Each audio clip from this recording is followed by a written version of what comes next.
Operation जितने भी security forces पे होते हैं, एज चीफ मिनिस्टर भी मैं रहा हूँ, हमने उनकी हमेशा सपोर्ट की है। सिर्फ मेरा एक ही चीज था एज चीफ मिनिस्टर कि आप ऑपरेशन करते रहो, लेकिन ह्यूमन राइट्स वायलेशन नहीं होना चाहिए और गलत किसी को एनकाउंटर, फॉल्स एनकाउंटर नहीं। और यही वजह है कि मेरे वक्त में जब फॉल्स एनकाउंटर हुआ था, 3 लाल चौक से मजदूरों को उठाकर, रेडी वालों को उठाकर जब उनको दिखाया था कि 3 पाकिस्तानियों को हमने मारा, मैंने कब्रें खुदवा के 13 जिसमें एसएसपी और इंस्पेक्टर पुलिस वाले थे, तकरीबन मेरे ख्याल में अभी भी 17 साल से वो जेल में है, तो उसके बाद किसी ने जुर्रत नहीं की। तो सिक्योरिटी फोर्सेस को पूरी फ्रीडम थी एक्सेप्ट फॉर दिस चीज कि फॉल्स एनकाउंटर नहीं होना चाहिए। आजाद साहब यहाँ से, आजाद साहब जस्ट 1 मिनट, आजाद साहब इधर, how did you see यहाँ से, how did you see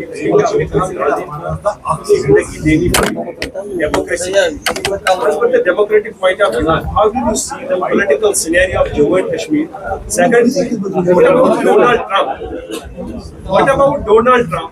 Who got the ceasefire for? Was it Trump or Modi? Because जो tariffs आ गए हैं, पाकिस्तान के साथ बेहतरीन डील है, इंडिया को इसको Mr. Trump speaks so many things. Unfortunately, he speaks so many things. So it's very difficult. And the Prime Minister has made it clear on the floor of the House yesterday that no, this was our own decision, no country interfered. He has also mentioned about his talks with the Vice President of America. So with that, the chapter is closed. I think we have no reason not to believe our Prime Minister. He's elected Prime Minister. How do you see the political situation of Jammu and Kashmir? That despite having a selected Chief Minister on ground level... Chief Minister has been duly elected by the people. So we cannot blame Chief Minister that he is not elected. He is elected. Duly elected by the people. Now it is for them to perform. I don't want to interfere. One last question, sir. 3 Indian firms are being sanctioned by US. 6 जो Indian firms है उनको sanction किया गया है, दूसरा tariff hike भी है, और पाकिस्तान का जो कि किसने अच्छा बोला, किसने बुरा बोला, किसने सच बोला, किसने सच नहीं बोला. I am nobody to decide that. अपने अपने व्यूज सबने बताए, अपोजिशन ने भी बताया, और सबको मौका मिला, अवसर मिला अपनी अपनी बात रखने का.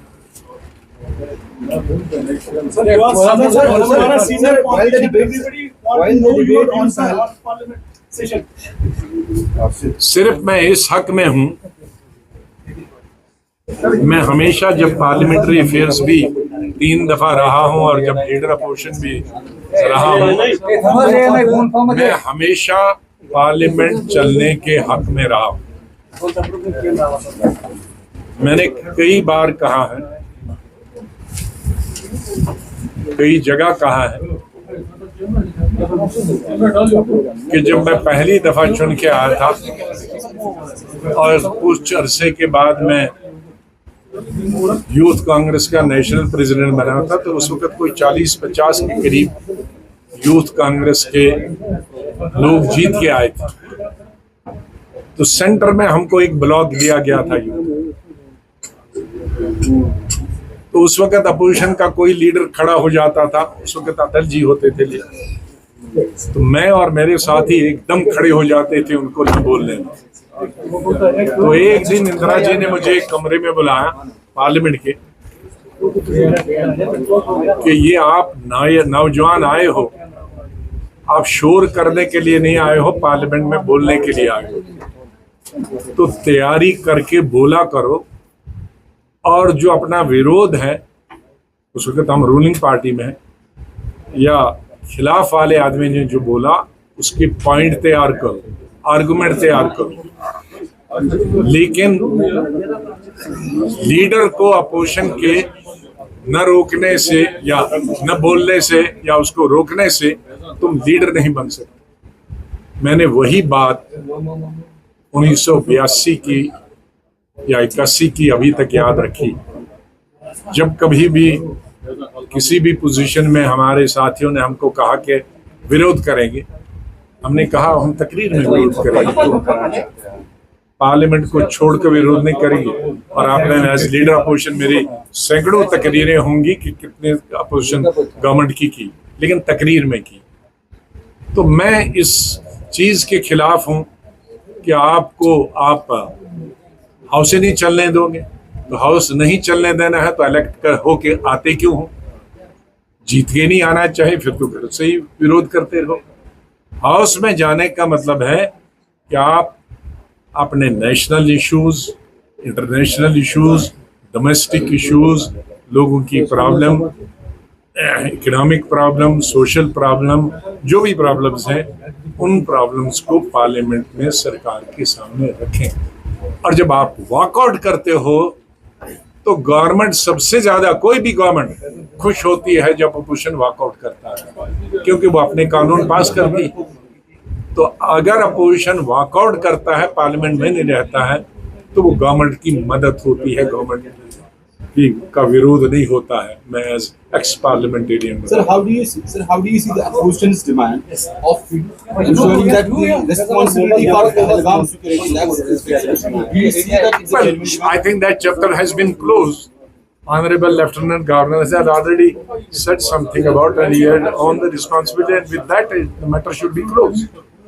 आजाद साहब, डेमोक्रेटिक आजाद पार्टी का भविष्य कहाँ देख रहे हैं? क्योंकि सीनियर लीडर्स जो है वो इस पार्टी से वापस निकल गए। सीनियर लीडर्स, देखो ये भी एक बहुत बड़ी बीमारी है। एक दफा जो मिनिस्टर रहता वो जिंदा रहने तक मिनिस्टर बन के ही रहना चाहता, फिर वो इधर घुसता उधर घुसता, तो घुस घुस के वो कोशिश कर रहे हैं अभी, जहां कब मिलेगी तब तक वो घुसते ही रहेंगे। लेकिन जो नहीं थे बेचारे, जो डीडीसी थे, बीडीसी थे, ये उसमें 3 गुना एडिशन हुई है 3-4 महीने। अब लेकिन मेरे को ही फैसला करना है कि चलाना है कि नहीं चलाना है, क्योंकि कश्मीर की पॉलिटिक्स मैंने जो बताई वो एक जज्बात पर ज्यादा चलती है। और मैंने अपनी जो बात बताई, मेरी वो ट्रुथ एंड नॉन वायलेंस, मैं इलेक्शन में एक तकरीर नहीं कर सकता हूँ और बाद मैं एक ही तकरीर इलेक्शन में भी करूंगा, बाद में भी करूंगा, जम्मू में भी करूंगा, दिल्ली में भी करूंगा, श्रीनगर में करूंगा। अब लोग चाहेंगे कि मैं एक जगह एक तकरीर करूं, दूसरी जगह दूसरी तकरीर, वो मेरे बस में। आजाद साहब यहाँ से चलाया गया गवर्नर की पार्टी में, ऑपरेशन